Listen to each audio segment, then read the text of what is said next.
Hello and welcome back to another episode of the 2-in-1 Golf Podcast. It's episode 67. We are going to preview the British Open this week. But before we get to that, it's Mike and myself. Mike, how are we doing? Doing great. Doing great. It's been a big summer. It's been a really big summer. So lots going Awesome. on. Yeah, so Lots speaking going of on. a big summer for you, I know you just Yeah. got back from Scotland. How was that trip? That was just absolutely incredible. It was the trip of a lifetime, everything that we had hoped it would be, and then some. And to be honest, we didn't even get to play the old course, and it was still just incredible. Yeah. Was that your first time going over to Scotland or Yeah, no? it was. Awesome. It was. And yeah, Any positive takeaways and any, things that you wouldn't do again? positive takeaways. Just taking caddies. We took caddies just about every round, and for the most part, it was awesome. Uh, Rita had one caddy who kind of mansplained a lot. It was a guy who'd only been playing golf for a few years too. It's like, really? Do you really need to do that? But I mean, that was the only negative experience with caddies. The other ones were all just absolutely phenomenal. Um, walking every round was great. And, the golf over there, it's so different from what we get to play day in, day out, especially here in Virginia, where it's hot, it's wet, and the ground is always soft. Like if it rains, it just stays wet. It feels like for weeks. And there it really is just so firm and bouncy. And, that really worked for, I loved it, but it really worked for Rita because she was hitting the ball, probably 30 yards further on every shot. She she holed out a 190-yard 3-wood for an eagle. I mean, it was just, I don't know. Hopefully y'all caught that in one of the Instagram reels that we posted. It was just an absolutely incredible experience. The scenery was even better. Like the pictures, as good as they were, didn't do it justice. The trip that we did, it was a guided tour. It was kind of Scotland with training wheels. So if we get to go back again, we're already trying to plan for it and save for it and everything. I think next time we're going to want to kind of do our own thing more, but it was just a great first trip and a great experience. And man, just, couldn't have had more fun. Awesome. Yeah, I love the idea of just I don't do they even offer golf carts where you went to go play? There was one course, um, Fairmont St. Andrews, the hotel that we stayed at, they had carts there. So we did Mm, take carts. That was the first round we played. yeah. But otherwise, you've got to have a doctor's note. You've got to be over 65. I mean, they have maybe a couple carts at every Yeah. course. They do not want you to take a cart. You're either walking and carrying, walking and pushing a trolley, or you're taking a caddy. So like we played 5 times. We took carts that first time because we had to. 3 more rounds with caddies. And then the last round we played, where we played the Eden course at St. Andrews, one of the other courses there in the old town. That one we just took push carts. Awesome. Yeah, I was gonna say, like, I love the idea of just, you that's how golf was intended to be played, Right. and I love that that's, like, what they do over there. Carts aren't even really an option. Now. And plus, like, you take a caddy and, as long as they're not mansplaining you to you the whole time, I don't know, you just get that, like, old school, like, original golf kinda feel. You really do. And it was really cool. And, of the courses we played, so we played the Torrance at the Fairmont. And it's funny, over there it's not very well regarded. Over here it would be a $500 a round golf course because it's right on the Mhm. ocean.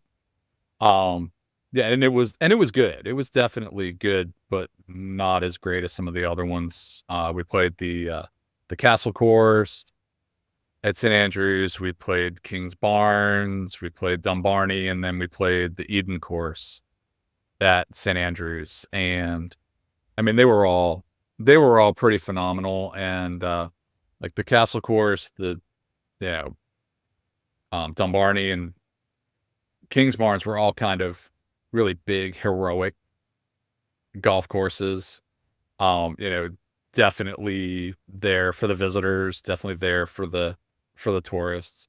And they were all incredible, and we had an awesome time. And then the Eden is kind of like almost like a locals course, but it's so cool because it's like an old school proper links. I mean, they had to kind of tear it up, and they lost some holes when they built the big practice facility to be able to, like, at some point they realized that, if they're going to have the Open Championship in St. Andrews, they've got to have a proper practice facility and that kind of stuff. So, they lost a couple holes because of it, but even still, it was, just a cool, like, that is truly how golf was played 150 years ago. And I mean, it was cool. We were playing behind a ladies' comp, like all the local ladies were out there, and we went off behind them. I had to ask the starter for permission. It's not a very long course, so I had to ask the starter for permission to play from the back tees at 6,200 yards. She's like, "Well, I don't know. We usually don't let guests play there. What's your handicap?" I'm like, she's like, "Oh, okay. You'll be able to handle it." It reminds me of a story. One time, Peyton and a few buddies and I, we went to the river course, Virginia Tech, Yeah, yeah. and we just like we're pretty decent. Like we're good golfers, and we just like a challenge. Like we don't care if we all come in at 80. Like we want to play the tips at most courses we go to. So we played the first 2 holes from the tips, and then all of a sudden we see like the grounds crew guy just drive past us. We get to the 3rd hole, the tips are no longer out. So No, like they took the we have tees this up. yeah, we have this theory that like we went out and played the first 2 holes and they saw we were playing the tips and they just kind of went out and took the tees. I don't know. They definitely disappeared though after the 2nd hole, so that's pretty funny. They didn't even ask you. I mean, you're a PGA professional in training. You're, you know, playing. Yeah, You've I played in mean, the we were state still of. in this is like 5, 6 years ago, Oh, so we were okay. still in college. Yeah, maybe it was like 7 years ago. Okay. But yeah, it was I don't know, it was just a funny story. Yes, We kind of that joke is so about it. funny. That is so But yeah, funny. like Mike said, if you want to check out some of those videos, they are on our Instagram, 2-in-1 Golf. Um, with that being said, anything else from Scotland that you want to share before the Open this week? I mean, just it truly was everything that everyone has said and more. And the town of St. Andrews is really cool. It's like going back in time. It's Mhm. literally, you know, St. Andrews is like Hogwarts. And then we went to Edinburgh, and that was like, you know, spending 3 days in Game of Thrones. So, I mean, it's amazing how old everything is. Over here in the States, 100 years is old. And there, Yeah. the Edinburgh Castle is 900 years old. The old course is dating back to the 1500s. It's just absolutely insane. And, even though we didn't get to play the old course, but they really do turn it into a park on Sunday. So Rita and I walked most of it, which was really cool. Yeah. Got to stand on the 17th tee. I'm like, oh yeah, there it is. There's the wall. You hit over the O. It was, God, just, Were you able to stand on the bridge? oh yeah, yeah. Yeah. Did you get any photos? Yes, I need to. I need to get it from our tour guide. Oh, okay. No worries, Still no on her worries. camera. Yeah. So, but definitely did that. Had a pint in the Dunvegan right there down the street from the 18th green. Did all the touristy stuff. It's something. St. Andrews this is going to sound kind of weird, but it's kind of like the Myrtle Beach of Scotland. It really is. Mm-hmm. But with everything being, 500 years old. Yeah, So I can see that. yeah. So, but just, I mean, so much golf around there. There were so many, other courses that we didn't get to play. Like we could go back and spend another week in St. Andrews and, and play all completely different courses and have a great time again. So That's awesome. yeah. Well, if you're watching on YouTube or listening on Spotify or Apple Podcast, make sure to leave a comment. Mike's going to try to go back. If you have a course that he didn't play that you think he should try, make sure to leave it down below. With that being said, we are still doing our Max Fly 4 dozen golf ball giveaway once we hit 500 subscribers. So please head over to YouTube if you're not already on YouTube. If you're on YouTube, click subscribe, and you could potentially win, Max Fly golf balls. That's right. Thank you for that. So- And we love those balls. They're absolutely phenomenal. Oh Lord. Yeah. So with that being said, before we get to the Scottish Open and the British Open, we have the local State Open. Yeah. How did we wind up with 2 men's majors in the same weekend? This seems like a scheduling issue. Yeah, I don't know. We're definitely going to talk to the MAPGA, VSGA, and get this changed for next year because the people are going to have to make a decision. Actually, maybe they won't because maybe the British Open will be done by the time the State Open starts. But yes, the Virginia State Open is this weekend. It'll be this Friday. This podcast is coming out on Wednesday. I go off at 1 o'clock on Friday and 8 a.m. Saturday morning. I'm praying it doesn't rain Friday because the last thing I want is a rain delay or a weather delay, not able to finish the round Friday, and then have to go in at like 6 a.m. Saturday morning, finish round 1, and then immediately start round 2. That could be an absolute nightmare. The worst kind of late early possible. I know, like you hear about the British Open and it's all about the draw. I mean, this isn't the reason I haven't made the cut at the State Open, but I've had the wrong draw the last 4 years. Have you really? Yeah, I think like the perfect draw. So if you don't know, it's at Independence Golf Club. Independence is, it could be a par 70. I think it'll probably be a par 71 this week. And number 1 is holes 1 through 4 are very difficult at Independence. Yeah. And they do split tees. Holes 10 through 12 are relatively easy for the rest of the golf course. So I think the perfect draw would be a late early. So late Friday, you go off early Saturday, but you go off on Friday on number 10. So you'd go late off 10, and then Saturday morning you would go off 1. This is my 4th year. I have yet to have that draw. And I don't know, you just kind of get your feet wet. You play hole number 10. It's an iron off the tee. It's a wedge, basically, no matter where you hit it, off the tee. And then you have a pretty short par 3 on number 11. You can get your feet wet and get your nerves kind of calmed down. But instead, I've gone off number 1 every year. And you have a 470-yard par 4, followed by a 450-yard par 4, followed by a 410-yard par 4. And then, a 600-yard par 5. So, I don't know. We'll see. Those are the cards I've been dealt. So we have to persevere. Yeah, the State Open is this weekend. Come on out. If you're local, show your support. Yeah, please do come out. Please also check out Sterling's State Open prep video on the YouTube channel. It's gotten a lot of good feedback on that. That was really cool to see how, kind of your process and how you start getting ready, especially short game wise. So how are things feeling? How, what's the general mood going into the weekend? The game is there. I mentally have to prepare.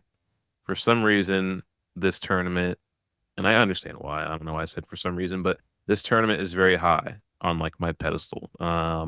I put a lot of pressure on myself going into this event. I mean, this is the tournament of the year. So just mentally, I have to kind of get that out of my head and just treat it just like another round. I Yeah. think if I can do that, I can obviously play my best golf, and just play a lot better. But the swing is there. I feel like I'm hitting the ball really well. I talked about in the video, I'm switching from the left dash to the Pro V1. I played there Sunday. Definitely the right call with the Pro V1. The ball, it's still taking a high first bounce, but stopping pretty quickly, which I wasn't seeing with the left dash. Um, and yeah, I played Sunday. I hit the ball well. We got a lot of rain last Friday and Saturday, so the Right. course was playing pretty soft. Probably gonna go out there either Wednesday or Thursday, so tomorrow or Thursday, and either putt and chip or maybe play 9 holes just to kinda see how the greens are gonna be. Because I'm assuming they're not gonna water them again because we're supposed to get rain Friday, Saturday too. Right. Um, so I don't know, we'll see. The course gonna play pretty soft. The rough, I don't think it'll be long because it's been so hot. Um, but yeah.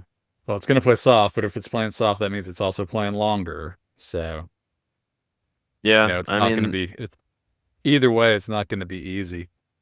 yeah. But, um, so,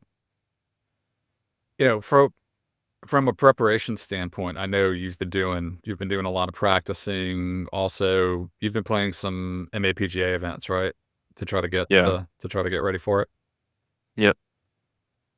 Yeah, I mean, like I said, I've been playing well in those events. And maybe I don't know, it's weird, like, the state open is a state open, so I don't feel as much pressure when I go play in those smaller MAPGA events. Right. Um, but I every year going into the state open, I feel better about my game and my mental headspace heading into it. I just haven't had the results yet. So, like, I'm not super nervous about this one. It's my 4th time playing in it. I know what to expect.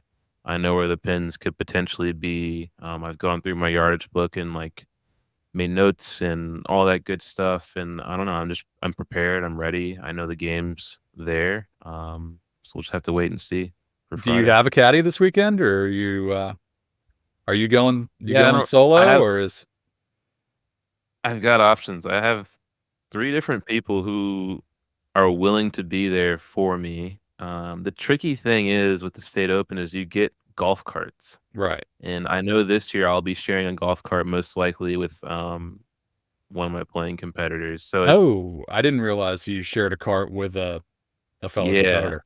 Gotcha. yes. So last year I got lucky and I had my own cart. So it was like Mm. it was fine for Madison or whoever to Right, ride right. with me or like my caddy.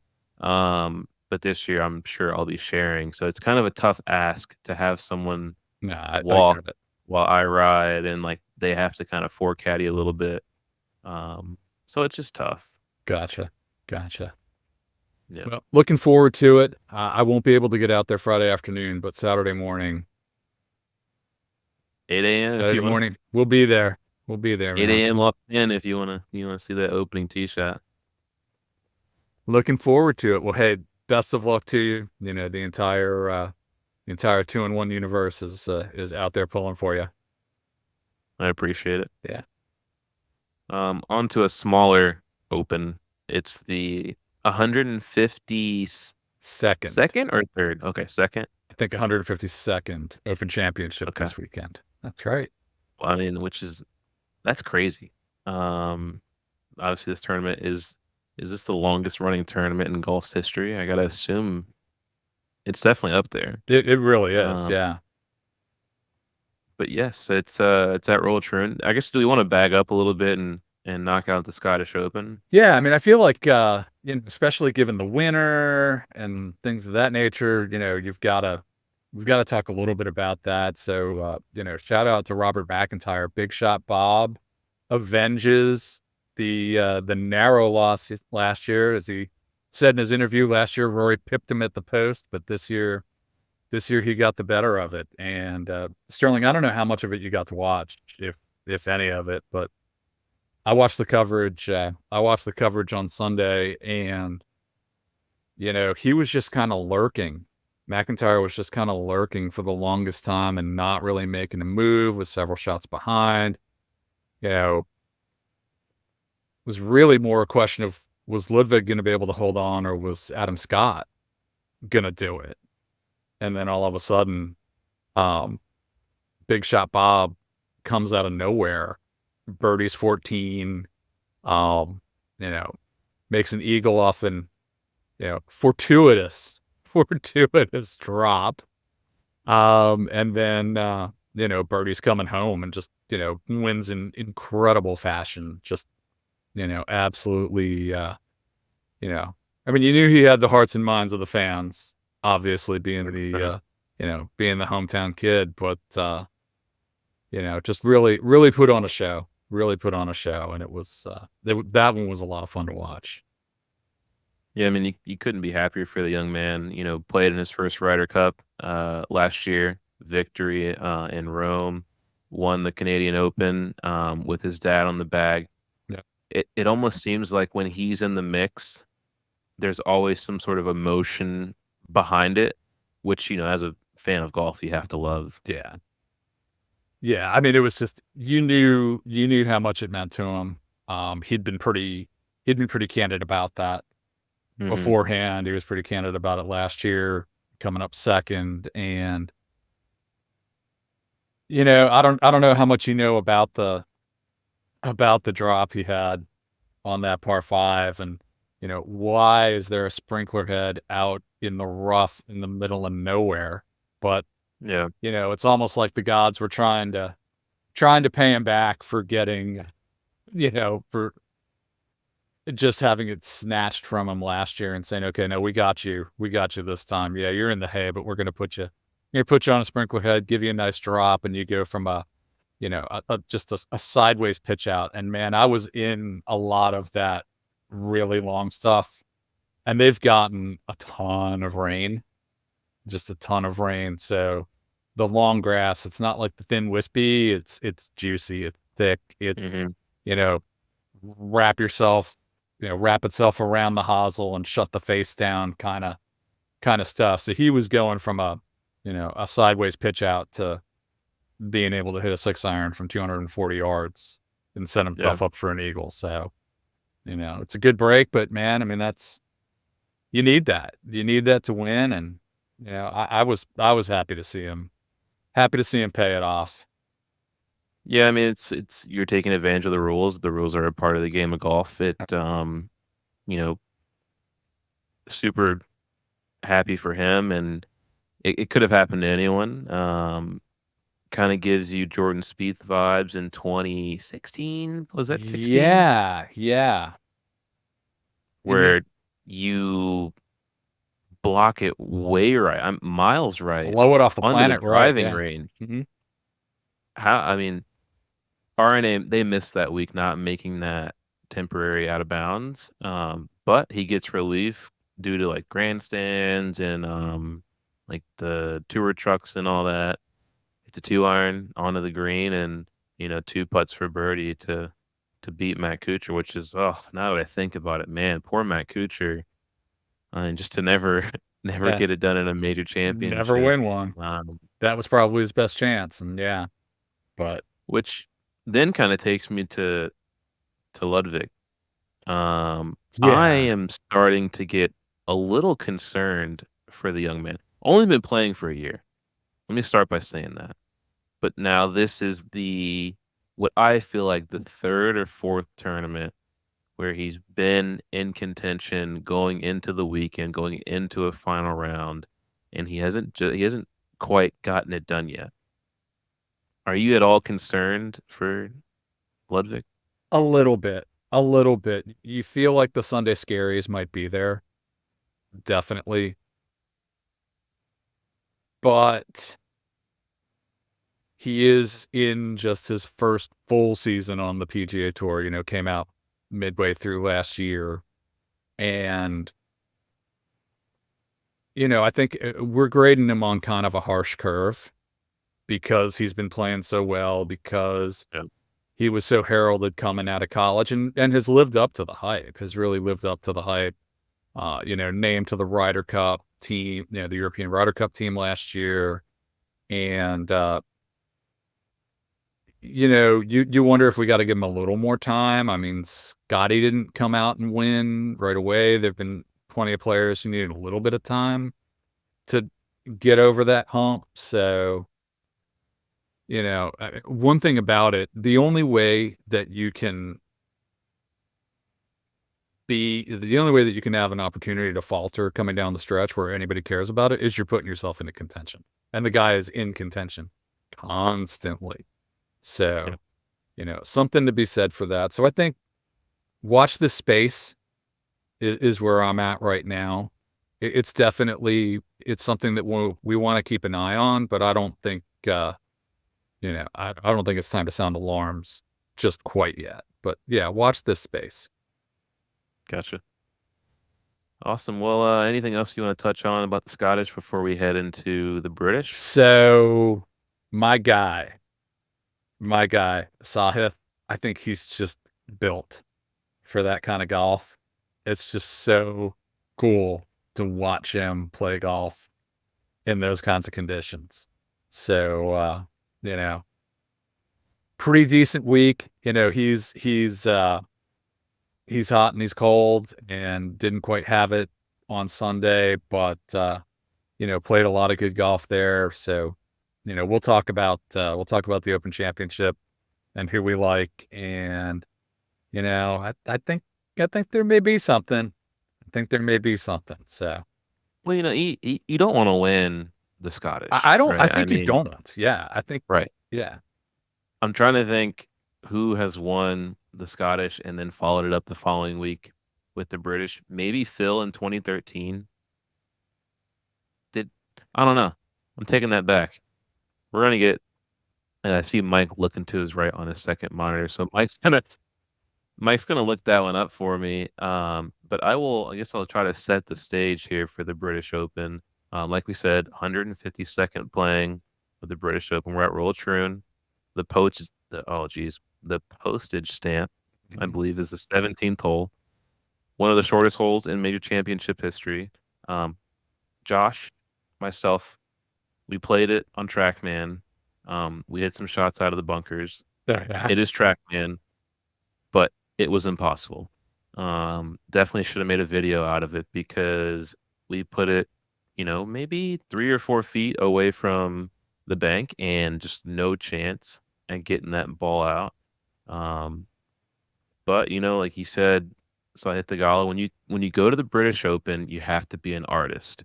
You have to be someone who's able to visualize shots, see shots in a different way, because this isn't, American golf. It's not bomb, gouge with a lob wedge and then hit it onto the green and putt. They talk about older players having a chance at your British Opens. Phil in 2013, Henrik Stenson in 2015, maybe, when they had their duel here at Royal Troon. Tom Watson that one year. That was kind of when was it 2011? That's kind of when I was starting to get into golf a little bit. I'm just probably stop doing that because people are going to be like, no, that's wrong. That's wrong too. I'm going to stop doing that. But your older golfers have a chance. An older golfer in the field this week who only plays in major championships is Tiger Woods. Tiger Woods in his press conference says he's been working on stuff. He's able to do things he couldn't do at Pinehurst, which I think is just him, kind of blowing smoke because it's only been 3 weeks. But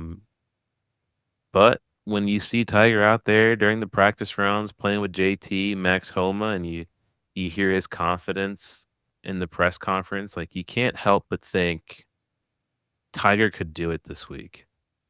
I don't know if you feel the same way. I didn't like his chances at the Masters. I didn't like his chances at Pinehurst. But Mike, I sat there. I watched the whole 20-minute press conference. The guy just seems super confident. So, let's start with how he just absolutely owned Colin Montgomery. I mean, Yes. Was that not just quintessential Tiger. It's funny, when I heard the comments from Monty, I thought you're gonna rue the day. You're gonna rue the day you opened your big fat mouth and said that to the press. And sure enough, Tiger paid it off. And that was just absolutely, absolutely beautiful. Do I think he's going to win? No. I don't think he's going to win. Do I think he can play well and contend? You know, being an older golfer with a banged up body myself, Scotland is different. It's easier to play over there. It's easier to walk over there. The ground just kind of pushes you up. I mean, literally, the difference between slogging through the crappy wet clay that we have here in 100-degree heat. I mean, I played on Sunday and, just wanted to die afterward. The difference between that and playing over there, it really is, it's an easier walk. It's better conditions for him, I think. And yeah, I think he really can he can ball strike his way around a links course and shoot some good scores. I absolutely think that if things break the right way, if he gets an early late draw, so if he's not finishing at 8:00 at night on Thursday and then going out at 6:00 in the morning on Friday. So I haven't seen the draw, but if he has an early late, if there's no crazy weather where he gets blown off the golf course, I think that he could definitely be there for the weekend and maybe even put on a little show for us. And you want to see it. I mean, no matter what, you want to see it. Everybody's rooting 100%. for it. Even if it's just the opening act for the main event on Sunday, you still want to see it. And I'm here for it. I'm definitely here for it. I'm looking, by the way, on the Open. Before I forget, you nailed it.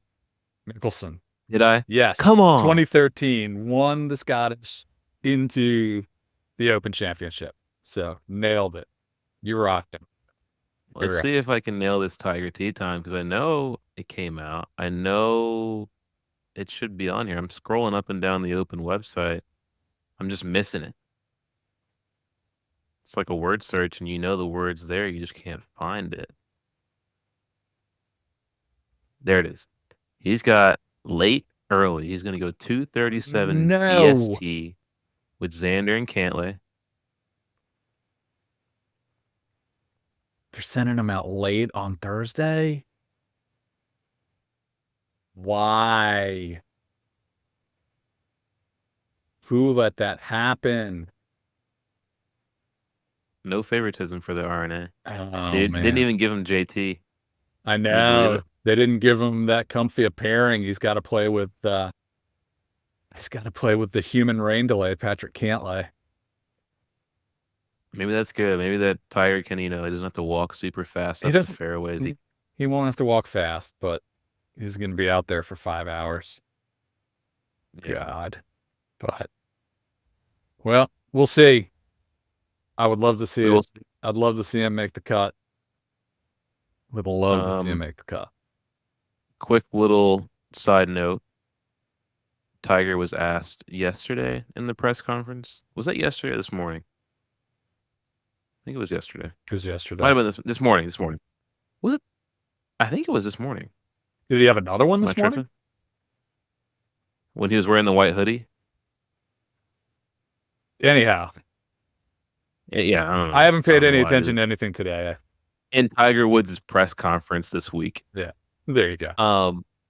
He was asked why he turned down the Ryder Cup captaincy. Obviously, Keegan Bradley, congratulations to him. New England guy, Northeast guy. It's going to be a Bethpage. I think it's a great pick. I love it. He got snubbed last year. I think he's a very emotional guy. He understands what it means to get picked. He understands what it means to not get picked. I believe he will send the correct team to Bethpage. But they asked Tiger, why did you turn it down? Tiger said he doesn't have time. Being on all the different committees with the PGA Tour and the policy and all this good stuff. He's in meetings and meetings and meetings all day. He didn't want to add, more things to his plate. He also didn't want to take away from being on these committees and adding time to the Ryder Cup. He wanted to make sure he was giving his full energy and time and commitment to one thing. And he just felt like he couldn't do that. I get it. And I had heard that too. And, I honestly think it makes sense. If you're one of the 10 people or so who's really deciding the fate of men's professional golf, it's a pretty all-consuming affair. So could you really do that and give the Ryder Cup captaincy the attention and the due that it deserves? Probably not. There's a lot of other things going around, and I don't know if you've heard this, that in addition to that, with the 2027 Ryder Cup being at Adair Manor in Ireland, owned by J.P. McManus, who's a very good friend of Tiger Woods. J.P. McManus, there's certainly that possibility at the very least that he's put his thumb on the scale and said, hey, let someone else do the home game. You come over here. We'll set up you versus Rory as captains. It'll be epic. I thought Rory already turned it down. Did he? Yeah. Well, he changes his mind. Maybe would you he ever can consider? No, that's for sure. Maybe he'll unturn it down if Tiger does it. He was going to get divorced, and he said no. Exactly. He evolves. He changes his mind. When he has new information, he makes new decisions. If Tiger's going to captain Adair, who better than to captain the Euros than Rory? Would that not be epic? And then you know what? They've got to pick themselves as captain's picks. They've got to pick them. Nah, come on. Like one singles match. Tiger can do it for one singles match. They play each other. They rig the draw. They play each other. Come on. Must see TV, buddy. Must see TV.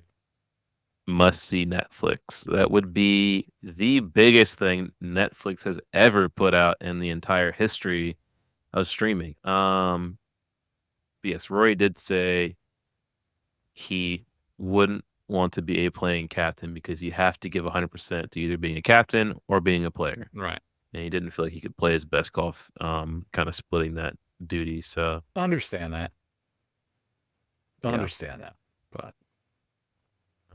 But to get back to the Open, like I said, I do like Tiger's confidence going into this weekend. Another player, probably the best player, Scotty Scheffler, feel like low key kind of going under the radar, with Rory missing the putts, Tiger's making, a return to Royal Troon in the British Open. Not a whole lot of people are talking about Scotty Scheffler. I almost feel like more people are talking about Colin Morikawa than they are Scotty Scheffler. Which is crazy, but yeah. But Scotty, he does have the best odds going into this. I think he's like plus 450 or plus 400 or something like that. No surprise. But Scotty, this will be his fourth British Open. Hasn't really shown us anything in the first three. So yeah, I don't know. I would be surprised actually if he did win this week. I think he would solidify himself as obviously the best player in the world, PGA Tour Player of the Year on both tours. It would basically lock it up for him.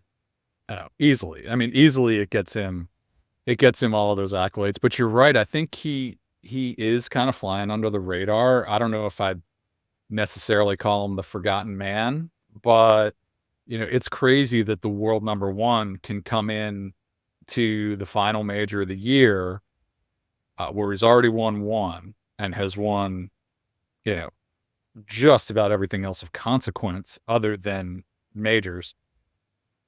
And, he's not the center of attention. I think you're right. I think there's a lot of other storylines that are really taking precedence, and maybe that's what he needs. Maybe that's what he likes. Let other people take the limelight. Absolutely. I think if he wins this tournament, I think this year at that point becomes Tiger-like. That's Not as good interesting. as Tiger, but Tiger-like. I was going to ask you, I only started watching golf 2012. But if Scotty Scheffler wins the British Open, he'll have 2 majors and 5 PGA Tour victories for a total of 7 wins. Yeah. Is this not the greatest year in the history of golf for a player?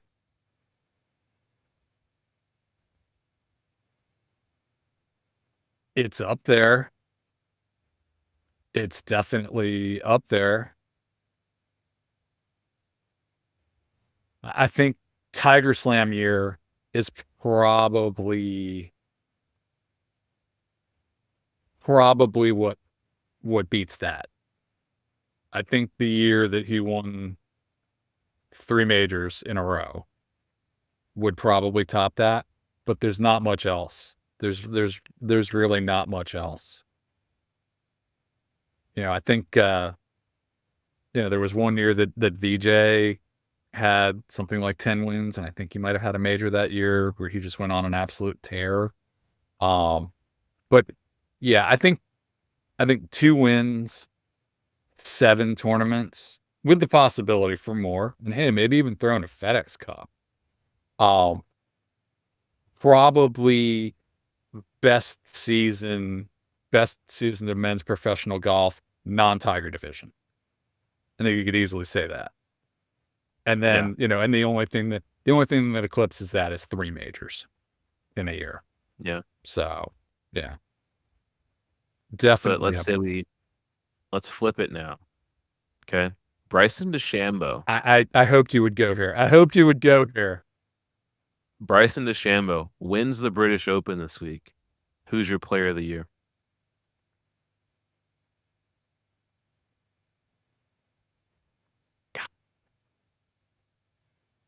Majors are what matters.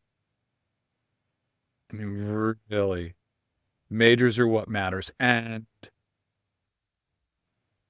it's not just a 2 major season for Bryson. Marco Mira won the Masters and the Open Championship in the same year. So, I mean, there's that by itself. I mean, it's a great season, obviously. 2 majors is a great season. But how about Bryson's other 2 major championship finishes this year?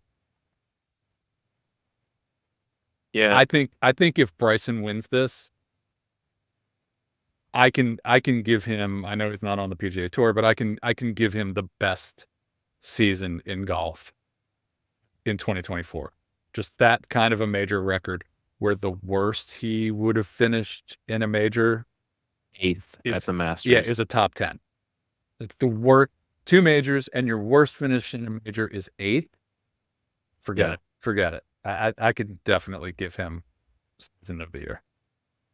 And it's weird, but I honestly think playing on LIV makes it more impressive. Because let's be honest, like LIV can't touch the PGA Tour right now. Right. On play, strength of field, all that good stuff.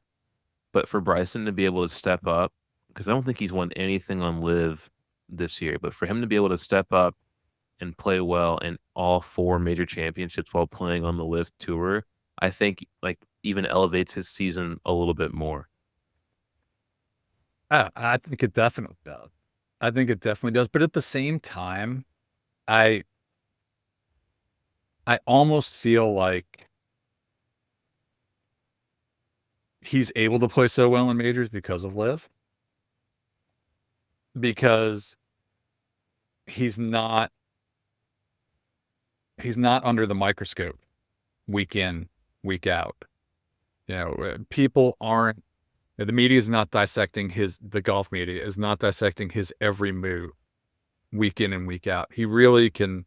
He can fly under the radar. He can do his own thing. He can make YouTube videos.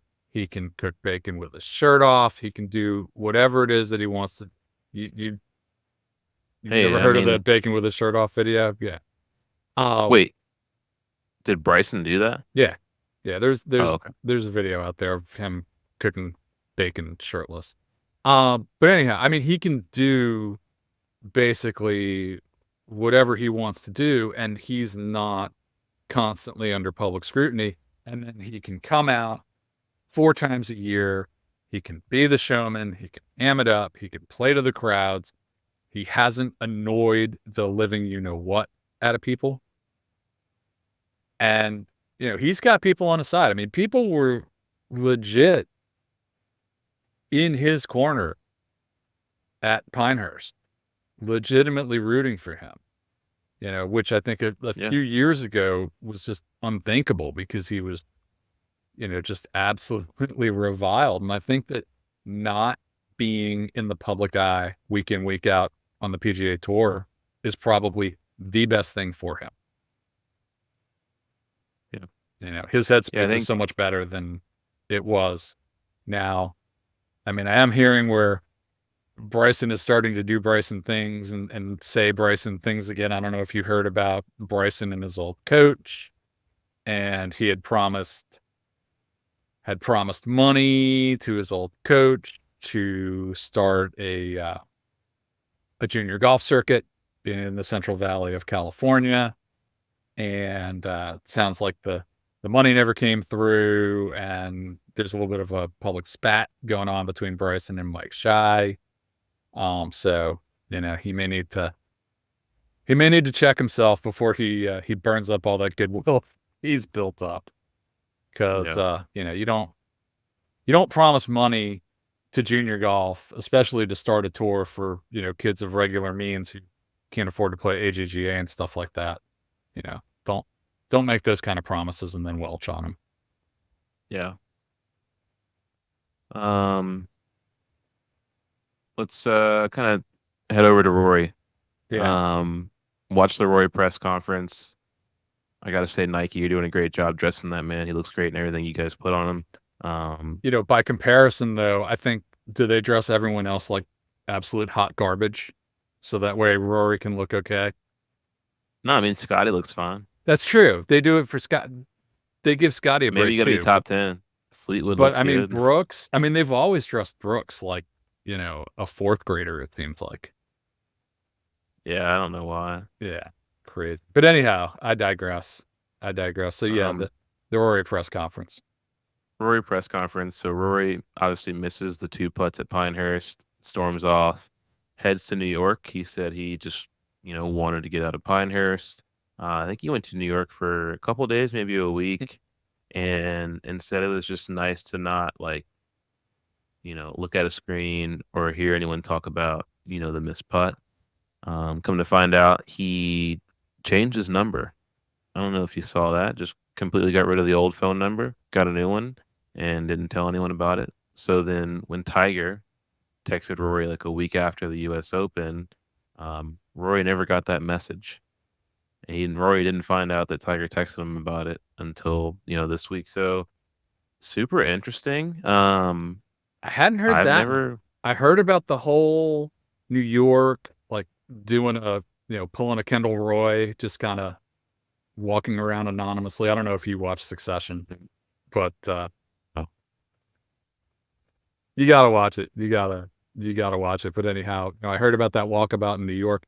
Did not hear about the changing his phone number. I feel like you give your old phone to your assistant and say, just keep an eye on it. And like, if anything, if Tiger texts me, just let me know. Anyone else I don't care about, but if Tiger texts me, I want to know about that.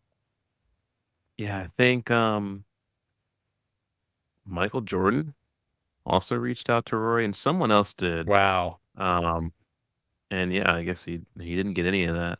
Oh my But God. yes, Rory changed his number, and I was gonna say like I've never thought about changing my number, but I feel like that's got to be pretty difficult, right? I mean, at that point, you have no one in your phone. Obviously, you have your parents and your wife and the people that are super close to you, but I don't know, it just seems like it's a wild, wild move. Because like, who is Rory giving his phone number out to begin with? That would one like call and say like negative things. Like, I feel like if someone's in your phone, they're in your corner, they're gonna be sending you words of like love and encouragement. Yeah. Uh, so I don't know. I just don't understand that move. So I've actually done it. Not on purpose, not because I missed 2 short putts to lose the US Open or anything else. I actually smashed my phone the night before a business trip and absolutely needed another phone. And this was kind of in the days before swappable SIM cards and that kind of stuff. So Mm. I was at the Target at 10 o'clock at night, the night before I was about to get on a plane at 6 in the morning. Got another phone, got a prepaid phone, and basically just imported all my contacts over to it through Google and texted everybody I know and said, "Hey, new number." Wow. Yeah, it's a pain in the neck. It's Yeah, it's a nightmare. I wouldn't do it on I purpose. couldn't. I'm not even a popular person. I have so many contacts in my phone. That'd just be a nightmare. Yeah, All right, let's wrap it up here. We're at the yeah. 51st minute mark. We're gonna hop into some picks for the British Open. Have you thought about your picks for this week, Mike? I believe we're doing main pick and an amateur. So we're doing main pick and an amateur, and then I guess we've also got our perma picks, right? I mean, that's just Yeah, I mean, Minwoo, we'll Sahith, start. Max. So Yep. taking No, no, those right no, off the not board to Max. start. What? John. Oh, John Maxwell. Okay. All right. All right. Yeah. While Mike's looking at his picks, two Yeah. things. One, Minwoo played terrible last week at Scottish Open, I made the cut on the know. number, and then followed uh, a Saturday round of 1 under with a Sunday round of 5 over. Terrible. Um, Madison Hill is on his way, or he is currently in Okay. Chicago. Hello, Madison. Thank you for tuning in and listening. I do have his picks. I'm going to start with his, and then I'll Yeah. get So into go ahead and mine, and then start with we'll this. Yeah. we'll I'll go let you last. go. So our picks are presented by FanDuel. Shout out FanDuel, the #1 sports betting app in the world. If you haven't downloaded the phone or downloaded the app on your phone, do so responsibly. 21 or older. Um, Madison Hill is going with Ludwig Oberg. He is plus 1,600 currently on FanDuel. That is his main pick. His amateur, I'm going to try to say this like he did in the text. Old Tommy Morrison is plus 100,000 on FanDuel. If you're listening to this, responsibly put 5 cents on him and you'll get back, I don't know how much money, maybe like $5,000. But it's crazy.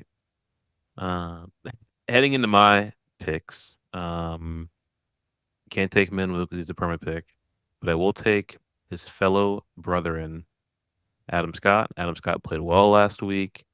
I like Adam Scott's history at the British Open. I know 2013 wasn't his year with the flat stick, but he's an older guy now. They talk a lot about older guys winning at the British Open.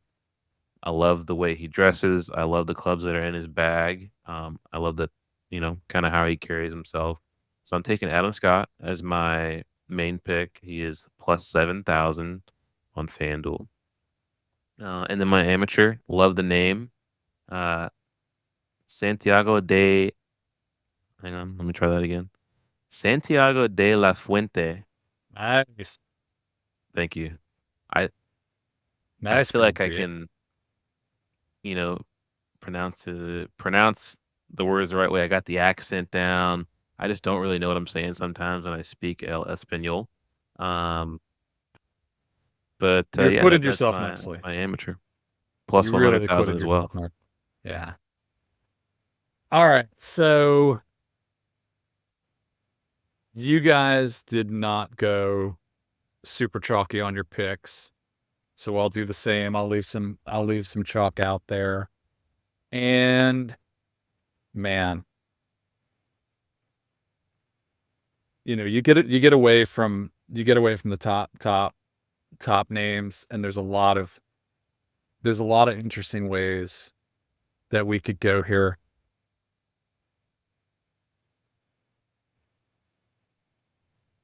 I'm gonna do it. I'm gonna take Morikawa.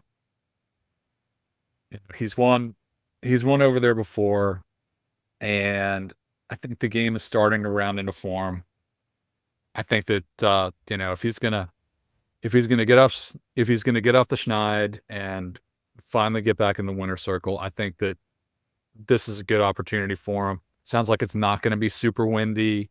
He's kind of a dome golfer. This might be kind of a dome open championship.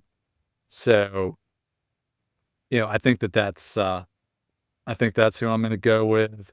And then my amateur, it's funny because I had the amateur picked out already. So I'm going to go with one of Ludwig's old teammates, Callum Scott.